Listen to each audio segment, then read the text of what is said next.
Hi. It's the Folgers. It's the Folgers that makes you talk like that. Hi. This is Ron. How you doing? Oh, look at the bottom of that thing. I took it to work and the grease and everything. It's like they're embedded in the porcelain. This is a video response to a comment that I got from Mike. Shall not be infringed. Out on the road, kicking ass with a bucket truck. In his comment, I'm just doing this from memory here, but it's in all caps, and it says, I like how everybody knows what I'm thinking about what Irish is doing.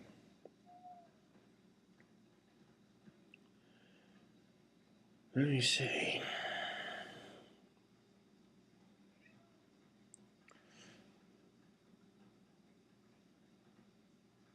You are thinking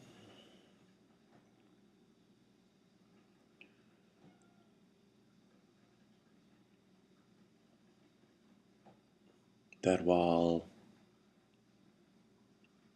you've had some very bad experiences in the past,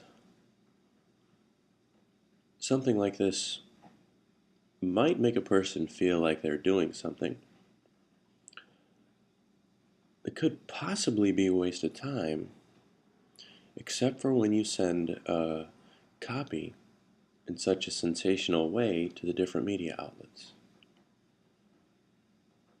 But I bet you won't send one to NPR, because the other day I was listening to All Things Considered, and they were talking about government stimulus, and whoa, that I do, bro.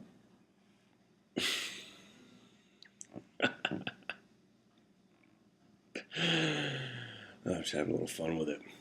And it's in Lambdogga Vision, so you gotta forgive me. Or don't. I can I can piss people off with the best of them. For show, for show.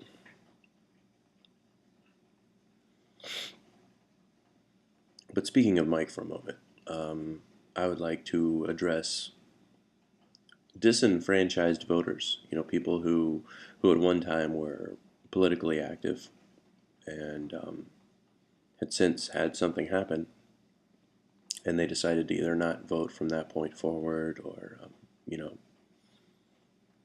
wish to make a better use of their time with what they're doing. Um, even an hour and a half on voting day is just a complete waste of time. And I don't think it's going to be the response that some of y'all expect. In some cases, and I think they're wrong to do it, people give the non-voters a hard time in the way that people give, say, non-Christians or people who are agnostic a hard time when their opinions differ.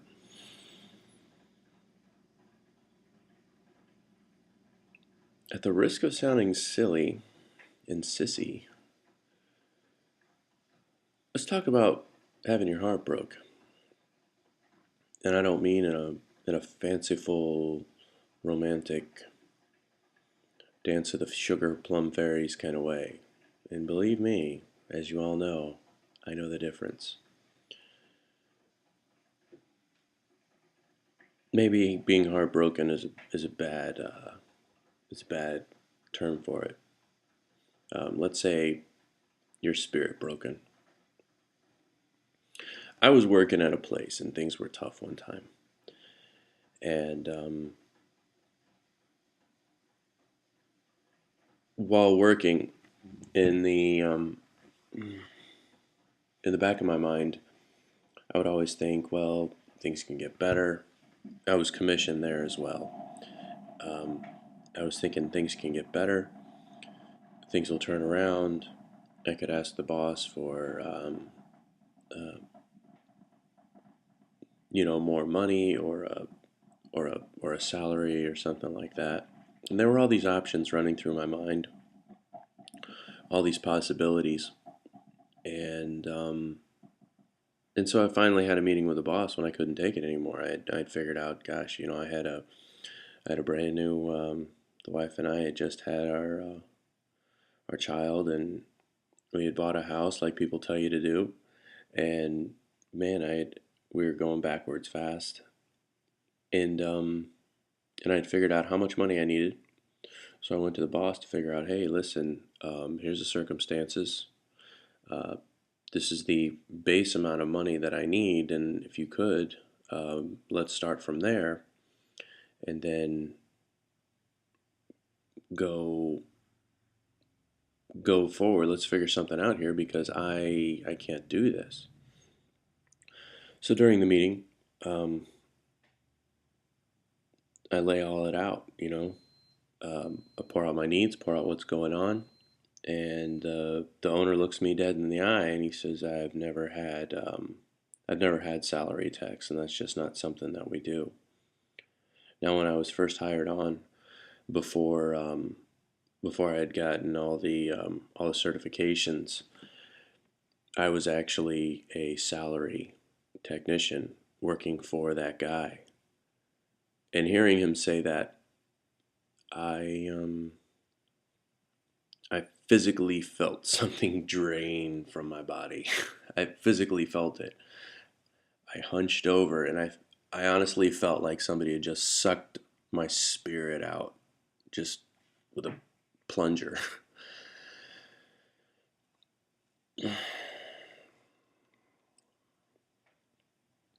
Oddly, when I was younger, before that, when I was still in high school, um, I had not a dissimilar feeling when Bill Clinton was elected to be president. Um, I I didn't understand what a technocrat was at the time, but I very much liked Ross Perot. Anyway, that's a story for another time. But when Ross Perot bowed out of the race, um, and I was younger, I felt a very similar experience to that.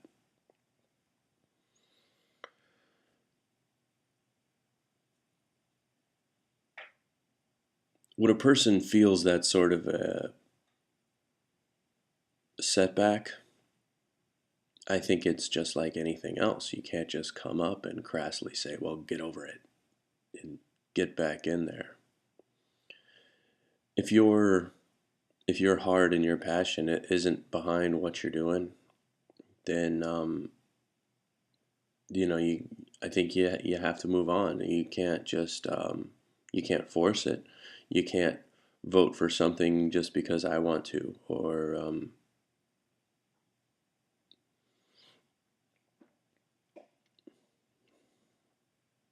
have a person, well, seeing as how you're not voting, go ahead and multiply my votes because I support this person and you're not doing anything anyway. When I was, wow, I'm really giving y'all a lot of, I'm really giving y'all a lot of personal stuff here today. Another thing that used to happen when I was growing up, um, my parents are registered voters and they do their part.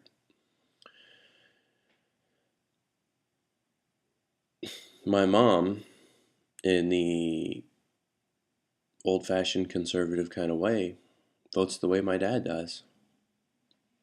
And the purpose behind that is, in the old fashioned kind of way, if one person believes one thing and votes for it, but the other person believes something else and votes for it, then those two votes kind of cancel each other out. And that ties in with, you know, the presidential primaries and what my dad used to tell me about that. When a candidate that I liked came up, but it looked like they didn't have a snowball's chance in hell of getting the primary, and that kind of gets back to Ross Perot. My dad would call it something like you would be throwing your vote away, and you don't want to do that. So at a young age, I had this thought, oh, and Don't y'all talk about my daddy, because I will climb through this camera and choke you. Like that movie where the guy gets in the electricity. Yeah, I'll show you what Haas UMC wants to see. What is that? That's UMC, or is that PMC? Haas PMC.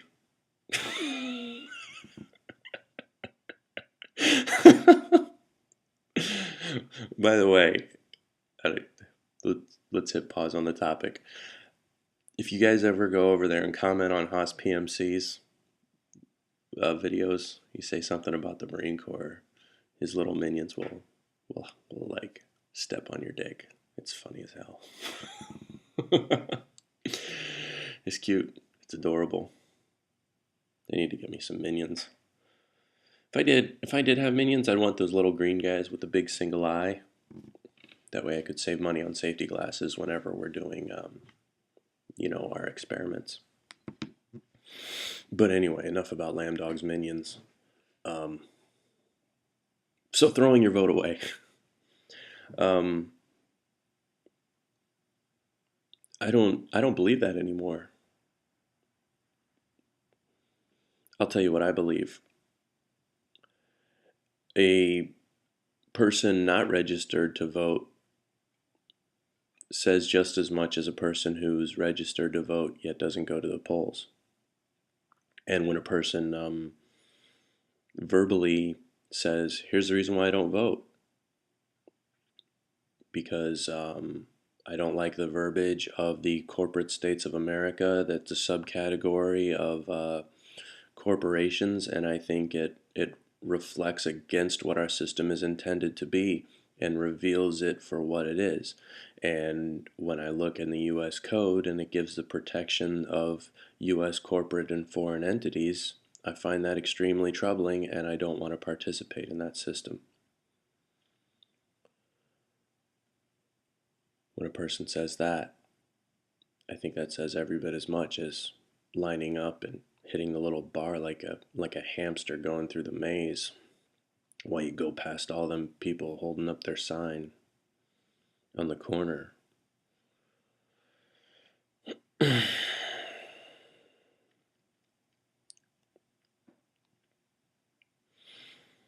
In the same way, so does when there's a primary coming up and the person you want to support's on the bill, but it doesn't seem they're doing good in the polls, yet you vote for the person you support anyway. Let's say it's Ron Paul. Let's not use Ron Paul. Who's another guy? I don't know. Can't think of it off the top of my head. There's another guy that's really good. So out of the blue, all of a sudden, this person gets 13%, and nobody's ever heard of him. But it hits the news, and a few people see it, and they're like, "Hey, who the heck is this guy?" And they check it, and that 13% gives that person a voice. Or it could be a person watching the news just like me when they're talking about Newt Gingrich and Mitt Romney. And was it Iowa? It was an Iowa poll. And they talked about, I think Mitt Romney was Newt Gingrich had 39%, Mitt Romney had 26%, and then there was Ron Paul at 13%. And they showed the list right there, and then the next person down was like 2% or whatever. Like whole milk. No, what's 2%? Low-fat milk. Anyway, just like then you had the low-fat milk candidate.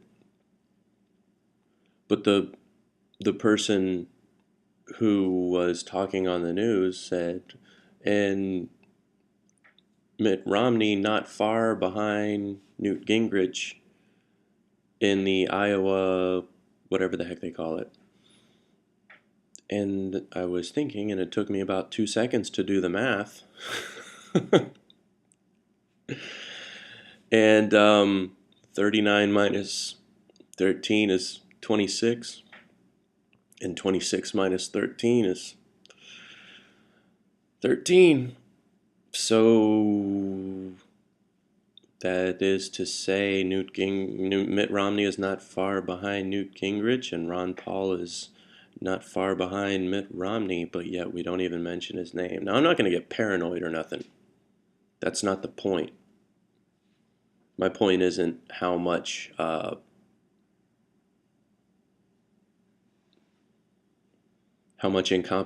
incompetency comes into play in the news media. My point is that I couldn't have been the only person on the face of the earth that saw that same thing on the news and thought, well, 13 minus 13 minus 13, you know. And that could be one person who's never been exposed to it before. If the way you feel is the way you feel, then be passionate and tell people so. And when you tell people so, then you're doing something every bit as effective as when you don't.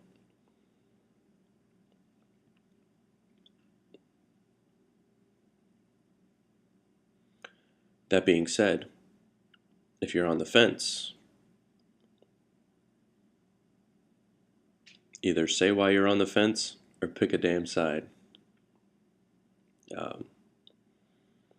My point in supporting what Irish is doing isn't about changing a mind or being right. I'm really feeling good about it, and it's really inspiring me, and I still believe it's about being part of a process that I think is helpful. And I hear the opposing arguments, and I hear the evidence of why it wouldn't work. Okay, I'm not and I'm not going to squeeze anybody's nuts for saying otherwise or expressing this other information. Because by all means, if there's a stronghold getting in our way of putting our country on what we believe would be a healthy path, then we need to discuss it and see if there's a way around it. When we do have this corporate barrier to get past, I mean, this could be a very complicated issue legally wise if it came down to it. So I don't have a problem with that because it's something that we have to be prepared for and something that we have to address. So anyway, yeah, there you go. That's what Shall Not Be Infringed is thinking.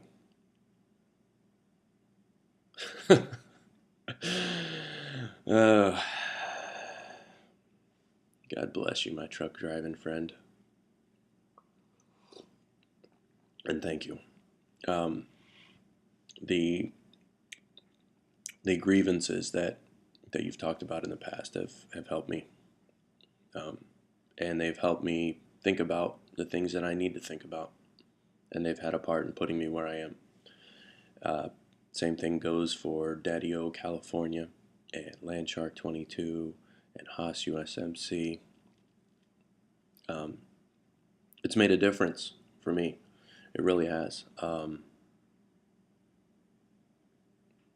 Because